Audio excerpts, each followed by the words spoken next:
Guys, I'm really excited about today's video. We have a round table here, and we're going to be talking about direct to seller versus direct to agent. And I've got Hieu here, I've got Anthony Cassar and David Olds. Both Anthony and Hieu, they dominate at the direct to agent model. Anthony's doing 3 to 5 deals a month this way. Hieu's up to 5 to 10 a month. And then David, does a lot of transaction coordination. He has a nationwide service, and you've done a lot of direct to seller. Tons of direct to seller. Been involved in 8,000 transactions, and I do a little bit of both. We do direct to seller, we do direct to agent. And I get asked all the time, like, okay, well, which one should I do? Even at this event you guys are at with me, everybody's like, should I do direct to agent? Should I do direct to seller? And we've been talking a little bit about, well, there's some pros and cons to each of those. And so we thought this would be a great video to maybe talk that out and figure out and maybe go through some of these pros and cons. So, and if you guys know me on my channel, I do talk a lot about direct to agent and about direct to seller. So let's try to get to the bottom of it. When I say direct to agent, what I mean by that is real estate agents are the source of all of your leads and deals. Yep. There's a few ways to do that, but it means that you're networking with agents, right? And those agents are bringing you these leads that you then convert into wholesale deals. Yep. Whereas direct to seller means that you're doing some form of marketing, outbound or inbound. You're talking to the seller directly, contracting with that seller, and then obviously wholesaling those deals. So one, with direct to agent, you don't really talk to the seller because you're dealing with the agent's facilitating the transaction. Correct. Direct to seller is you are talking to that seller directly and you're doing the deals that way. Yep. Okay, is that clear for everybody? So make sure you understand when we say direct to agent, all that means you're working with real estate agents to get your deals. Direct to seller, you're working directly with the seller. Hieu, what's your favorite thing about direct to agent? So my background, I've done both direct to seller and also direct to agents. For the first 3 years of my career, from 2020 to 2023, I was all direct to seller. And I switched to direct to agent since 2023 till now. So I get a chance to do both model. There's a lot of things that I like about the agent model, but I gotta say the favorite thing is that I just don't have to talk to the seller for a really long time. Pretty obvious. You know, with direct to seller, like sometimes we have to have conversation that's like 30 minutes long, 45, sometimes even 2 hours just to close the deal. With the agent model, the good thing is the agent is gonna be the closer for you, right? So the agent is gonna be the one who convinces the seller, listen to the seller emotions and really trying to understand the seller situation. For me as an investor, my conversation with the agent is going to be short, to the point. It's just business.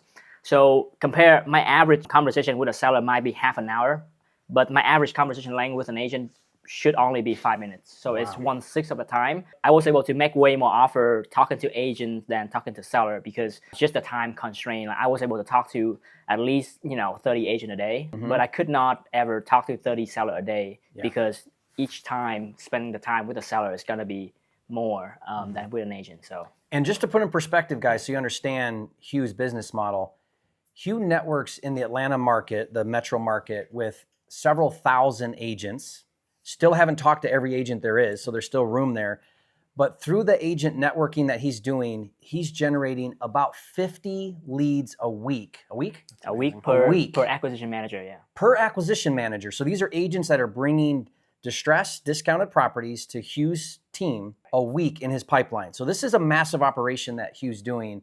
And these are, again, all agents bringing him these leads. So you're saying, Hieu, if I'm following you correctly, one of your favorite things about direct to agent is you don't have to interact with the seller. You can have a much shorter conversation, which means you can get through a lot more deals than you could direct to seller. Right. Okay, fair argument. I did not think that was going to be is that your number one favorite thing? I mean, there's a few others. There's a lot of them, but okay, but we can start with that, yeah. Okay, we'll get to you, David, because I know you're like itching to say, yeah, but, exactly. And Jerry, and the reason why that's my favorite thing is allow me time of freedom, right? Because if you're talking to a seller, then you have to talk to them on their schedule at the exact time, and you have to stay on the phone with them maybe for the rest of the night until they sign a contract. You don't want to let them go anyway. You cannot focus to another seller if this seller hasn't signed yet. So like all of your attention devoted to one. If you have to go to dinner, you have to wait because, hey, this seller hasn't signed, so I have to maybe go to their house tonight and make sure it's signed before I can get to my dinner. The reason why I stopped doing direct to seller is because my time wasn't free up versus with an agent. You can call them, whatever. If they don't answer, it's fine to text them what you want. You don't have to convince them of anything because, again, like they are the one who doing the closing with the seller. You are just communicating with them what you want to do, and that sometimes can be done via text. But with seller, like you have to always call them. You cannot text the seller an offer. That would not go well at all. So yeah, we were watching you do your process, and you were talking with the agent. You were talking about price, and then you said to the agent, "Let me run some numbers, and I'll call you back in a few minutes." And in my mind, I was like, "Don't hang up the phone. What are you doing? If you hang up the phone, you're going to lose the deal." But it's not that way with agents. I mean, that deal's not going anywhere because the seller's sitting over here, agent's working with you. You got a little bit of time. You can do those multiple calls to get the deal done. Our rule with direct to seller is like, you do not hang up that phone. You tell them, "Hey, I'm sending the contract right now. Hold on a minute. Get out your email. You know, we're going to go through this right now." Because you know that if you hang up that phone and you call them an hour later, a day later, there's a good chance you lose the deal. Right. Time kills all deals with direct to seller. Well, Anthony, what is one of your favorite things about direct to agent? I got a lot. What Hieu said, the agent's doing the hard part, right? They're doing the emotional conversation with the seller, which I was doing direct to seller, but it was taking like so long, like Hieu said. And I would listen. 2 hours goes by, I make my offer. The next day, another offer came in, done. It's like that happened a few times. I'm like, why am I doing this? No marketing cost, which is huge. Talk about that. I mean, for somebody starting out, like I recommend direct to agent because you have time, but you usually don't have money. And the speed to conversion is a lot better in that model, in my opinion. So you're not spending money and you can get a deal pretty quickly. You know, with direct to seller, you know, you probably need 90 days and a decent budget to kind of get that ball rolling. With direct to agent, like I had my first deal in a couple weeks because I had time and I wasn't spending any money. And you can talk to enough agents in a day where they already have a big network. They're dealing with a lot of properties. They have a lot of opportunity. So the speed and lack of cost, like that just like made me buy in right away. Yeah, so let's talk about that a little bit. You guys, if you're not real familiar, you know, you have two different marketing methods when you're direct to seller. You can outbound market, which is going to be any of your outreach. So this would be cold calling, texting. You know, this would be ways where you're trying to contact that potential seller or motivated seller. And then you have inbound, which is going to be anything that you do that's going to get them to call you, right? That would be like your ads, Facebook ads or Google ads. That would be, usually that's PPL, pay per lead services, where they generate the lead through some form of marketing. And those cost money. Like you got to spend the money. Some of it's low cost, some of it's high cost, some of it's low quality, some of it's high quality. But you got to spend that money to either get in front of them one way or another. So what Anthony's saying is, in the beginning, when you don't have a big budget, your hands are tied a bit, right? You're like, well, I'd love to spend money on marketing to generate good leads, but I just don't have the budget for it. I don't have a marketing budget. I'm just getting started. I'm, you know, trying to juggle a job, and that's me. That was me when I started. That's most people that get into the business. They just don't have a good marketing budget. And even if they did, they don't have the skills yet to be spending the money because they might blow the leads anyway. Right. So what's great about direct to agent is it's just a very big time commitment thing where you're just going to reach out to a lot of agents. It's a lot of talking to these agents, outbounding to these agents, trying to leverage their network of leads that doesn't cost you anything other than your time. So that is a huge leverage point. That's one of the main reasons why I teach direct to agent to new wholesalers, because they just don't have the budget. So like it or not, good or bad, when you don't have a budget, you have to do like free things like driving for dollars or other things because you just don't have the money to do something else, even if you wanted to. So I love that one. That one's a great one. Jerry, can I add to that? Yes. He mentioned speed. We have ran a study of all of the 60 deals that we have done year to date. And the thing that shocked me the most is 80% of the deal get done in 1 week. Like from the time we actually receive the lead to the time we get it under contract, it's 1 week. And then you saw me doing it yesterday. We received a text from an agent the same day. We call them and negotiate done on the point on the same day. And we're just trying to think, okay, why is that the case? Why did it take not so long for this deal to come together? And I realized that if a seller is motivated enough to reach out to an agent that know everything about the deal and bring it to me, at that point, this seller have to sell the house. They would not go to this agent if they have not come to an agreement with selling the house. The question is, who are they selling it to? Compare that if you're cold calling a seller, or if you text a seller out of the blue, you might catch them thinking about selling, but they haven't like finalized that thought. But so like the chance of a seller go to an agent and talk to that agent about selling a house, like that seller is pretty committed to selling. We're shocked if like all of the deals that the agent sent us, within 1 week, 80% of them get under contract. And the other 20, you know, it takes longer, probate, whatnot. From that study, I have told my guys like, hey, if it's a good deal, jump on it right away for the first week, and then after the first week, kind of pace it out, because you either get it on the first week or it's going to be a really long follow-up. So focus more on the deals that come in right away. And if you have to pick between an agent that sends you a deal 3 months ago versus a new agent just send you a deal, just prioritize the new deal first, because you might catch somebody at the right time. They were ready to go like right now. So if I'm understanding you, what you're saying is once a seller contacts an agent and then that agent brings you the lead, because that seller contacted the agent, they've already mentally decided I'm selling. Now I don't know to who or to what price, but I'm selling.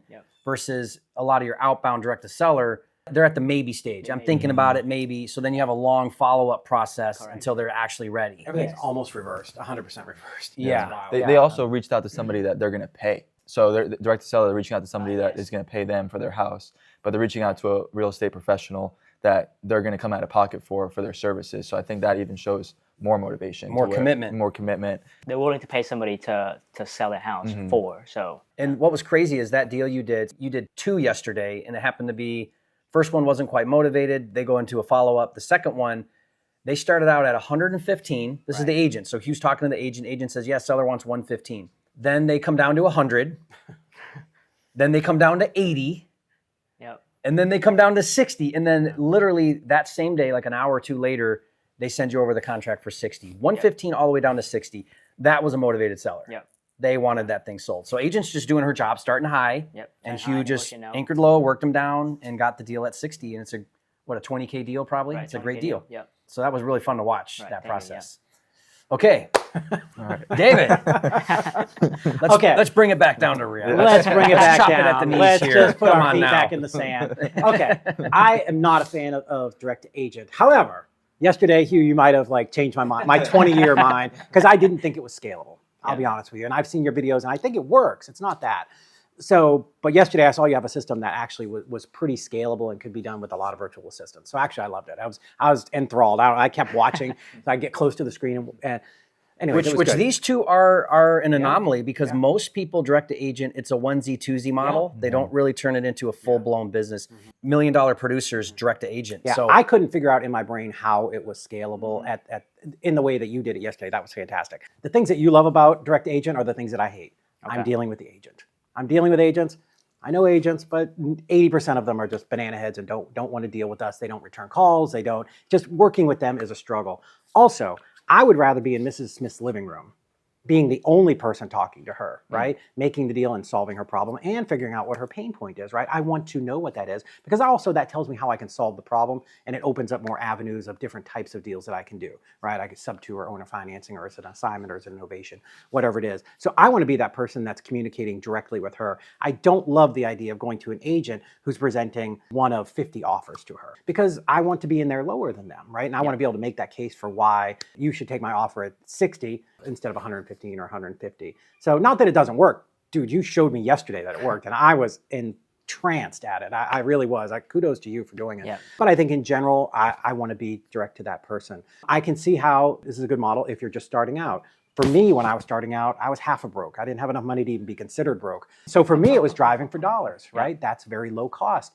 And it wasn't very expensive. I literally went home. My wife hand wrote yellow letters, right? So you can do that on a budget.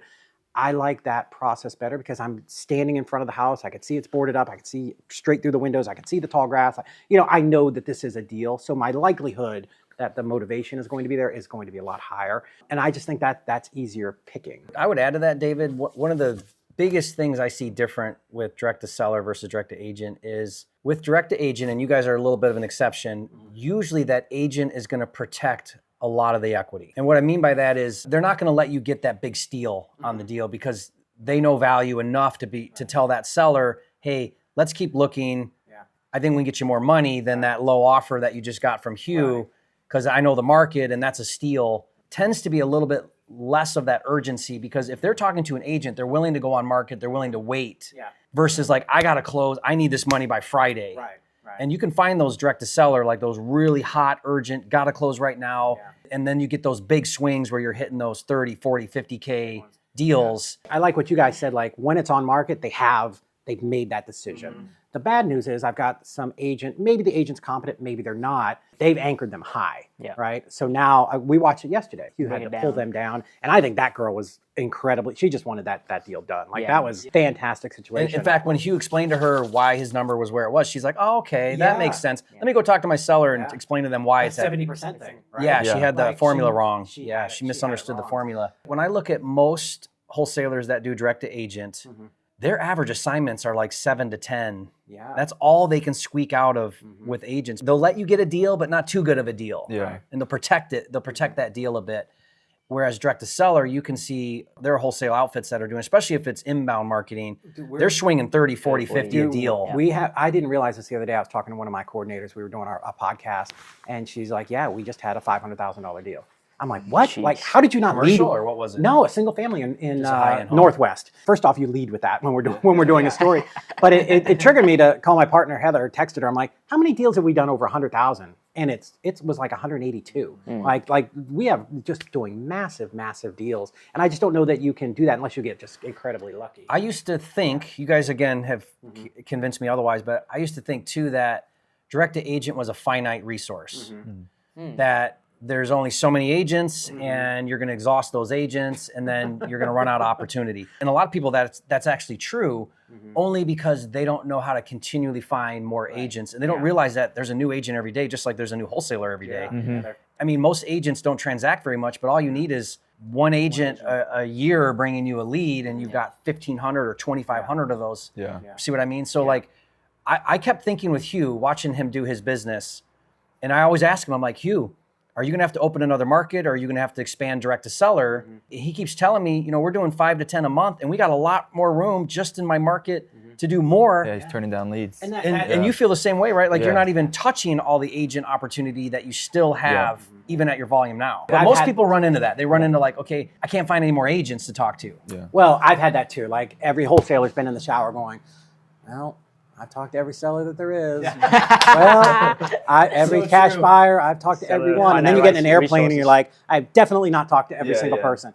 So I get that, but the difference is when I'm talking to Mrs. Smith, right, at 123 Main Street, that's probably her only house. The advantage you have is that agent is going, they're out there prospecting continuously and finding deals that they're having a struggle with. So you really fundamentally just changed everything that I thought yesterday. Jerry, if I may add to the finance resource, even with direct to seller, like there's only so many sellers in a given market. Let's say if you do direct mails and you mail everybody in the city, the question is now, do you continue to do mail in a different city, or do you stay in the same city and choose a different method? So for me, I used to live in Augusta, Georgia, which is where the Massa is. The population there is about 600,000 people, so it's not a major metro by any means. That's still a good size market. It took me a year and a half to max out that market. So to your point, I did have to move because I'm not willing to change my strategy. So what I do is I have to move to Atlanta, which is 4 times the size of Augusta, and even up to this day, I haven't maxed out Atlanta. So because population there is 4 million? Yeah, 4 million. If you're in a small market, let's say you're in a 400,000 or 500,000 population market, direct to agent, you'll run into an opportunity problem. And I have talked to a few investors who are doing the same thing in Huntsville, in like Birmingham, those smaller like metro. Eventually, the same thing they told me, hey, I have reached out to all the agents, now what? Even if I've mailed every person in Chattanooga, that house today that's okay, 2 years from now is going to be boarded up, right? Correct, there is new turnover. Yeah, but if you can, what's your population in Chattanooga? A little over 200, 250 in the MSA. So here's what I would say. With a population of 250, direct to seller, you could have enough opportunity to not run out and be doing deals. Direct to agent, you're probably going to hit a wall. With direct to seller, there's so many different channels to get in front of different distress, but there's only so many agents in that population. But just becoming like the go-to investor for those, hey, Bobby, I know you know, if you ever come across a deal that you can't sell on the market. I'm capping out 1 deal a month and I want to go beyond that. So like it's enough to keep my business running at a pretty healthy pace. But if I want to get to the next level, there's no way to go but to upgrade to a bigger market. What about your market, Anthony? How big is your metro in Jersey? I don't even know because I'm only in 4 counties and it's plenty. Okay. So, I mean, I can cover the whole state of Jersey and be fine forever. Forever. Yeah. Doing 10 deals, whatever a month and not run out. Direct to agent. Yeah, there's plenty. But I do think that's a good point in terms of getting super deep deals. I think it is more likely direct to seller. Doesn't mean that we don't. Like, Hieu, what's your biggest deal. 72 grand. Yeah. And your average in Atlanta is 25, I think you told me, 25, 26. Yeah, so- which is, when you told me that, I was like, wow, direct to agent, I've never heard of somebody averaging that Yeah. in a normal market. Now, in a high price market, that Yeah. should be, Standard, like I'm shooting for at least 25 every time. which is actually normal, because what's the average price point? 500s, 400s? Yeah, 4 to 6. Yeah. And you Yeah. have room to go up. I have room to go up. I've done, 50, 60. Yeah. I did one where I wholesaled at 50, 55 and JV with somebody who made 30. So like those are out there. I just had one that was 105. So they're out there, but I think the volume makes up for it. If we're banging out 5 at 30, it's, evens out. Now, I'll say this though, you can run a direct to seller if you're doing inbound marketing and not have a big team cost, right? Because like I look at my market with Mark Gabriel in Tulsa, and we only do inbound with PPC and a little bit of PPL, and then he runs on appointment, and we have a very small team, but we're getting these really high assignment fee deals. Whereas direct to seller, you don't have the marketing costs, but you are going to have a team if you're building out a model like you guys. Like, how big's your team? On the acquisition side, I have 4 acquisition managers. Okay. Yeah. So 4 people on that team. What about I'm yours? 4 in total. 4 in total. To hit your numbers, I think you said you probably have to double your team. Yeah, I probably match you like 2 to 1 ratio of 2 act to 1 disp. Where I'm going with that is, if you're running an inbound direct to seller business, you could keep a small size team. You're going to be spending a lot of money on the marketing. If you're running a big team direct to seller and marketing, I don't think it compares to direct to agent, because not only do you have the team, but now you also have the high marketing cost. Yeah.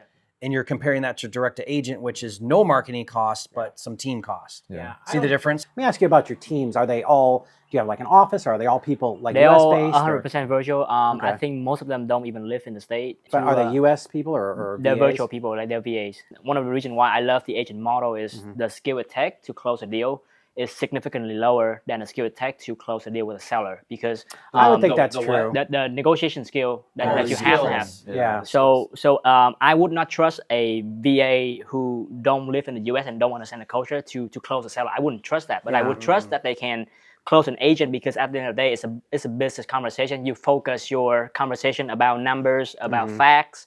Those things are easier to teach than like, hey, you gotta care about the seller emotion. You gotta just be empathetic. You have to like match their tone. You have to like escalate urgency so that they sign on time. The reason why all of my team are virtual and don't even live in the US, because quite frankly, I don't need US skill to be able to close these agents, because they just follow a process that's pretty easy to understand from me, and they don't have to have those like next level negotiation skills. Yeah. So what you're saying, Hieu, is direct to seller, you better have some good sales and closing Good skills. sale, yep. Those are very important.